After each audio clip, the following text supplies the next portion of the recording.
بسم الله الرحمن الرحيم. إن الحمد لله نحمده ونستعينه ونستغفره ونعوذ بالله من شرور أنفسنا ومن سيئات أعمالنا. من يهده الله فلا مضل له ومن يضلل فلا هادي له. وأشهد أن لا إله إلا الله وحده لا شريك له وأشهد أن محمدا عبده ورسوله. بسم الله الرحمن الرحيم. تبت يدا أبي لهب وتب ما أغنى عنه ماله وما كسب سيصلى نارا ذات لهب وامرأته حمالة الحطب في جيدها حبل من مسد. Kur'an adına ama mesed. Türk maşruku tespet sırası diye ayalar. Tespet'in o karnıyalar. Şundan gelip çıkan. Mesed ne ama yüp. Umumi derden ediliyor ya dünyanın yumundan ediliyor. Neyden ediliyor ama bek gayim yüpü mesed diye. Mesed diye bir gayim bek yüp. Kur'an'ın näme atlarının dakılmanın sebebi diňe Kur'an'ny iki sancak süren ady öz içinde däl şoň söýdi. Enna ondan başga hemme süren ady öz içinde gelen. Bakara suresi näme üçin sığırly kıssa bar. Nisa suresi näme üçin ayal bar. Diňe iki sancak süren ady öz içinden olan bir näme Fatiha suresi. Elhamdülillah var Fatiha diýilýär. Näme üçin Fatiha keten Kur'any näme akşlayan, akşamda okuyan sure ve namazda da girende okuyan sure. Akşam suresi diýdi. Fatiha diýdi, akşam suresi. Yani Fatiha diýip sözüm ýalgamyň içinde. Ýok, ikinji näme Ihlas suresi. Kul huvallahu ady. Manysine wara dakyn. Kul huvallahu içinde ihlas diýen sözi ýok. Yani mani fi halisan lillah, kalbyny, ruhuny şirkden, küfürden näme saatlap, arasda bir gulluğa näme münafik ilaha näme ibadet etmekle çağırýar. Yani emme bet kılıklardan näme saatlanmaklyga, küfürden, şirkden saatlanmaklyga çağırýar. Kul huvallahu manisi. Şu manisine wara ihlas suresi diýiler. Ve şu fanda näme kafirunun hem ady bir ady ihlasda kul ya eyyuhel kafirun. Ama bir kady wa bir kafirun suresi ikinciden näme ady ihlas suresi. İhlas ikinci adam. Emma bundan başga hemme süren ady öz içinden alınan yani ýokarsyna Nasr suresi var. İçinden hem vidaja Nasr suresi var. Enne bu iýinmegine sebäp bolan zat näme Peygamberimiz sallallahu aleyhi ve sellem bir näme Mekkeň bir dagyna çykyp wa sabaha diýip gyrýar. Wa sabaha diýdigi yani Araplar içinde ulanylýan söz näme ulanylýar? Ay bir zatdan ägälenjek bolsaň kowmuny ya bir zat buşladyryp bolsaň ya bir jaretjek bolsaň näme bir dike çykyp wa sabaha diýip gyrýar. Eýem şu sözi eşde Araplar näme bir muhim bir habar wa täzelik wa şunuň ya düşman şöyle ya kerwan gelýär bir habar wa şoň şu näme şu ses çykaryna üşýän eken. Ondan Peygamberimiz sallallahu aleyhi ve sellem näme öz kowmuny Allahyň birligine çağıryp şirkde ölseler Allahyň azabynyň agardygyndan gorkurmak üçin näme bir daga çykyp wa sabaha diýip gyrýar. Hemme kişi üşýän zaman näme Peygamberimiz sallallahu aleyhi ve sellem ey kowm diýär. Şu dagyň aňyrsyndan sizi gyrmak üçin näme düşman gelýär diýsen. Anda narsyňlarym baňa diýär. Olaram näme diýerler? Ma jarrabna fikel kerim. Ey Muhammed aýybat şunu. Şu neçenni senden yalan görmedik şunu. Ennem senden yalan çykmajagyny bilýär. Saňalan man kime ananan diýdiler diýär. Onne men alem jahan ýokdur. Näme Allah tarapyndan size rasul onuň odundan gorkun diýär. Onuň azabyndan gorkun. Şu şirkiňizden, küfrüňizden gaýtmasaňyz size dowzak bar diýenne. Şonda Ebu Leheb kim qaqasynyň radny oýdagan Peygamber. Adam Abdülüzza ibn Abdülmuttalib. İbn Abdülmuttalib. Näme Peygamberimiň qaqasynyň radny oýdagany Abdülüzza. Şonda näme diýär? Tabbannaka ma li hada jama'tana. Sana gargyş bolsun diýär. Şuň üçin bizi çağırdyň diýär. İlka näme diýdiler? Senne şu neçen yalan görmedik. Aýybat Muhammed şunuňmy? Öň sana anan inni näme şunuň martydyr. Emma men haçan Allah tarapyndan size taawçy İman edene cennet, iman etmediğine ama doğudak, şunu bu işlemana uğradılan Peygamber diyene de ama sen yalan şiddilerine Adem oğluna ama kuvvetine şeytanına ama ittiba ettiğine. Şundan ama gönü Allah Teala şükrüne uğradıklar ama diye tebbet yeda Ebi Lehebi ve tebbet Ebu Leheb'in özüne tebbet olsun. Tebbet utuluş, qarğış olsun. Şimdi şu ayette iki yere tebbet yedağlar diyenler. Birincisi ama qarğış diyorlar, ikincisi ama havar diýerler. Yani Allah'ın öýde gargyş etdi. Tebbet yeda Ebi Leheb. Ebu Leheb'in eline gargyş tebbet bolsun. Soňra we we Allah'ın gargyşym ýerine düşdi. Şol adam näme mel'un dünýä we ahiretde. Birinci tep näme? Allah'dan oňa gargyş. İkinji tebem näme? Allah'ın gargyşynyň oňa düşüp iki dünýä onuň betbagyp utulan mel olmalanlygynyň habary. Tebbet diýdi näme? Ismaz boldy. Betbag boldy. Utully, iki dünýä betbag boldy. Näme şunun eller diýdi, sebäp diýsen näme türkmençilikde de ulanylýanlar, planyň eli gelýär diýýär. Planyň eli gelmedi, ýani eli gelýär diýdi, haýyr tapýa, peýda tapýa, planyň eli gelen akdysan utulýar, köpenýär şunu. Şoň üçin araplarda da ulanylýan zat. Şunun üçin tebbet yeda Abi Leheb diýende, ýani Abi Lehebin näme eli gelmesin, betbag bolsun, utulsun iki dünýede. Ola gargyş wetep diýdigen Allah'ın gargyş edeniň näme? Allah'ın gargyş edileniniň Allah'ın gargyşyna sypýany ýok. Ve ona tep düştü şo gargyş. Ondan ma agna anhu maluhu ve ma kasafid. Ma agna ona hiç peýda etmez. Ma agna ona hiç peýda etmez. Anhu ona ma agna anhu. Ona hiç peýda etmez näme? Mali, maluhu.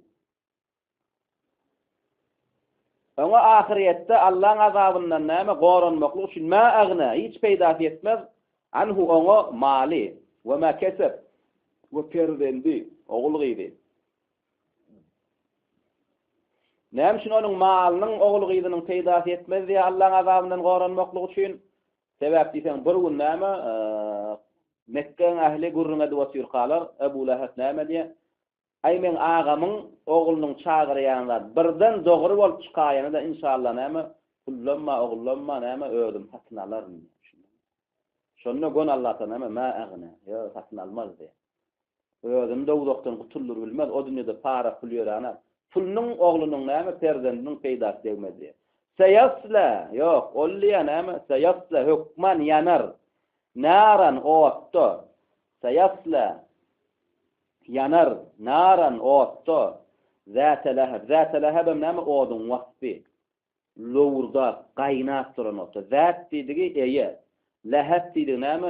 Ot şey duran lowla. Yani lowlap duran otda yanar diye. Güýçli, bek yanyan otda yanar diye. Oňa oğlunyň malynyň näme piç peýda etmez diye.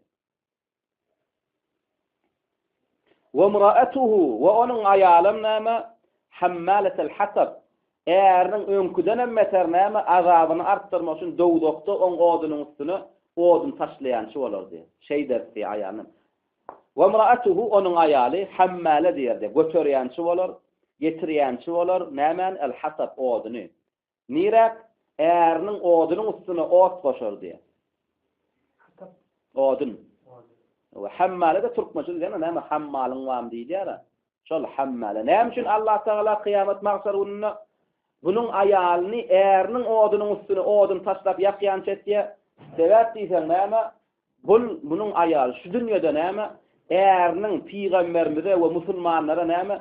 Berýän eziyetine ýardamçy bolýan. Hatda dağlardan wagtdan gidip arkasyna tikelek çöplek gelip peýgamberimiziň gatynyň agyna düşýän eken. Çykanyna şonu bastyn diýip.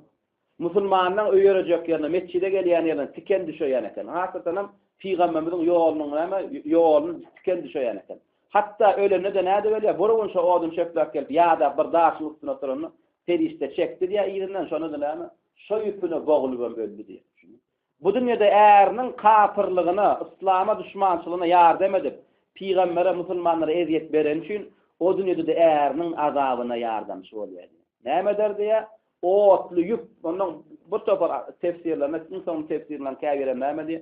Boynuny otdan halka bol diýe, otdan odunlar daşap näme? Äriň näme oduny güýçlendirýänçi boldy.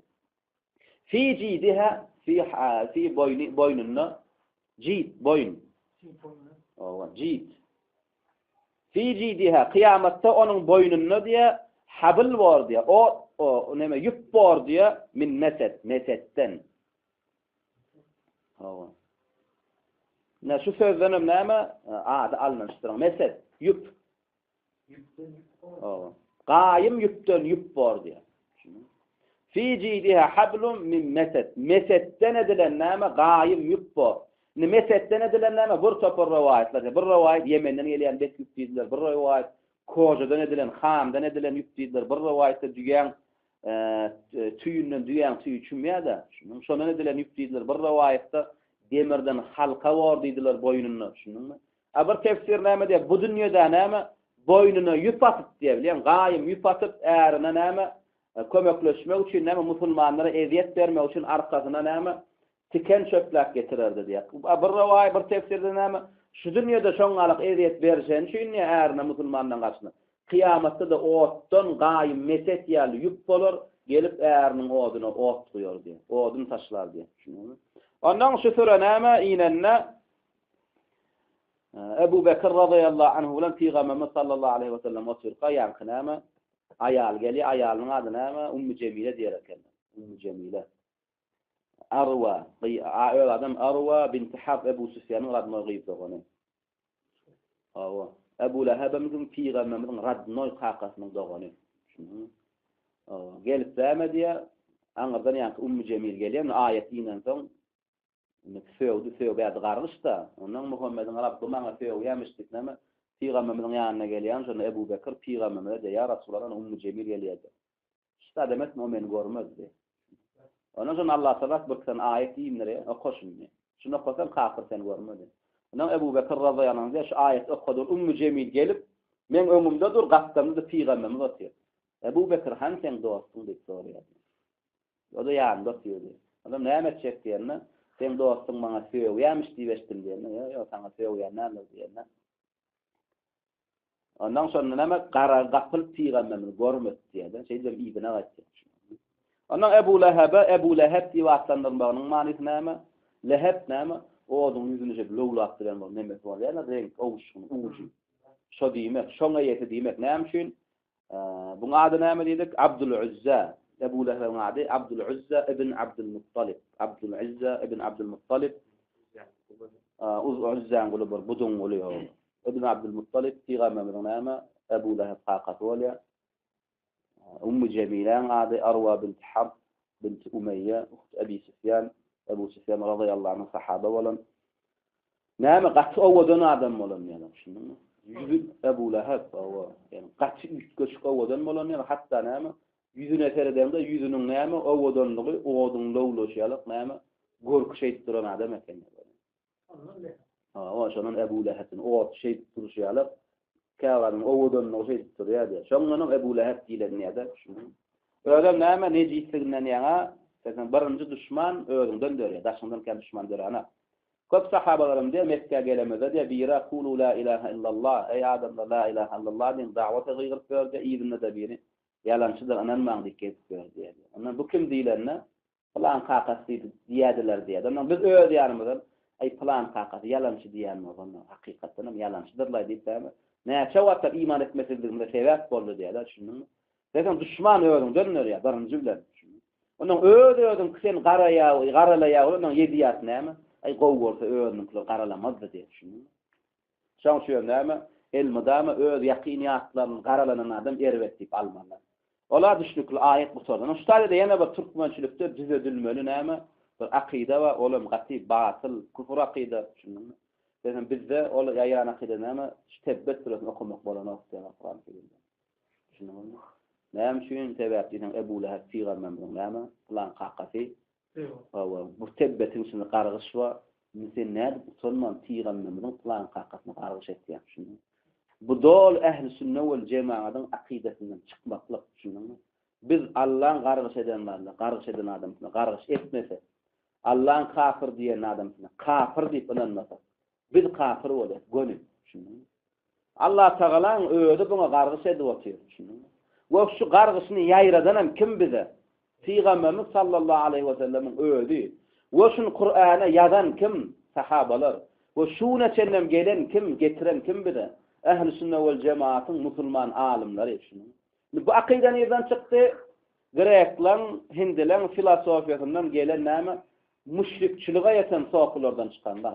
Tamam näme komünizm esasında o şoňam ömüräginde İslam içarlar tarapyndan musulmanlary Kur'andan daşlaşdyrmak we Peygamberimiň näme Allah'ın saçlap Peygamberimizi hudaýlaşdyrmak üçin näme dören käbir dinsiz zindik kafir toplarlar tapandalar şunu.